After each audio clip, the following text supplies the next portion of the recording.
But just kind of looking at this NVIDIA chart, I mean, 180, the 100-day is down here at 179.5. The last lows here were about 179 when NVIDIA sold off. I know we got that sell-off on Friday and then last Friday. So the last 2 Fridays, the 14th and the 7th, we had NVIDIA bounce. We'll see if we retest any of these low areas there. And then probably 165-ish down here. This is the bottom end where we started to originate this trend line. And in fact, you know what I'll do? Let me actually extend this trend line out a little bit too. We'll see what happens going forward here. Also, if we zoom out here, you'll notice that the volume point of control going all the way back to April or earlier this year, actually just before that, I think this goes back to March. Indeed, it does. That volume point of control down here at 178. So NVIDIA being at 185 here, we'll see where this gets support if it does sell off. If it breaks higher, one of the things we're definitely going to be watching is the 20-day moving average. And then additionally, probably want to get above this type of downtrend that it's in, fairly steep downtrend. So a good report or a trade up here might be enough strength to do that. We'll see how NVIDIA shakes out. Let's take a look at the earnings here, the earnings preview for it, and get ready for some hyperbole, folks. Kathy says, I'm holding, I don't want the capital gains. Now, this is Kathy, I'm really glad that you said that. Let me actually highlight this real quick. I'm really glad that you said that because this is something more broadly that we've been discussing on Happy Hour with some of these mega cap tech names, in particular the ones that have had unbelievable 2025s or 2025 and 2024s together, frankly. Question here is how many people have substantial capital gains that they don't want to deal with next year? That could cause them to maybe sell this position in 2026 as opposed to the end of 2025 here and then have to be on the hook for the tax burden for that. The other thing that we've been discussing is are folks hedging their long positions that they don't want to sell because of capital gains by using inverse ETFs. So I appreciate this nugget from you here. Let me ask, are you hedging your position at all? Are you interested at all in any of the inverse NVIDIA specific ETFs to maybe kind of hedge this in case NVIDIA shows weakness? Let me know what you're thinking about that. Because like I said, that was a larger, more broad discussion that we had that affected more names than just NVIDIA and Palantir. But good stuff. Appreciate you sharing that. All right. NVIDIA's earnings call is going to be the Super Bowl of tech. Who's ready for a Super Bowl here in November? NVIDIA, set to report on Wednesday, Wedbush Securities' Dan Ives says the stakes couldn't be higher.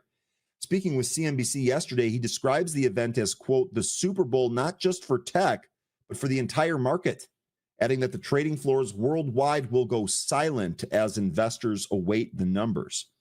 I've said that NVIDIA's dominance is unmatched, calling CEO Jensen Huang the godfather of AI and noting that global demand for the company's chips is running roughly 12-1, meaning that supply is the only bottleneck. So like I said here, folks, get ready for the hyperbole. Super Bowl and Godfather already dropped on you here. Quote, it all comes down to Wednesday night. You're going to be able to hear a pin drop on the trading floors around the world. On the same segment, Deepwater Asset Management's Gene Munster pushed back on the assumption that NVIDIA merely needs to beat lofty expectations. He pointed to Huang's roadmap revealed at the company's GTC conference, where the CEO outlined a pathway to roughly $500 billion in revenue. Munster says that guidance implies about a 50% growth next year, well above the 41% currently expected by Wall Street. These are high numbers as it is. That gap is critical, he noted, suggesting NVIDIA doesn't need to top 54% this week, but it does need to signal that it can outperform analyst targets. So here you go. We were just talking about this. This is Gene saying, yeah, they can't just beat a little. Like they're going to have to actually have a substantial beat. Maybe not the beat that Jensen Huang kind of implied by giving out that 54% growth number, but this is going to have to be a healthy one. Otherwise, we're kind of setting up for a sell-off. Zach here, this comment, I'll be honest with you, I kind of have some of the same feelings here, Zach. Sounds to me like a sell-off is coming, whatever happens. And honestly, Zach, I think that this is probably the safe bet. God, I hesitate even calling it a safe bet, but I feel like maybe this is What's probably going to happen? Remember, we just saw that here with Palantir. Be very curious to see how this thing trades. And I think Tenzin, you're wanting to wait until after the print probably makes the most amount of sense.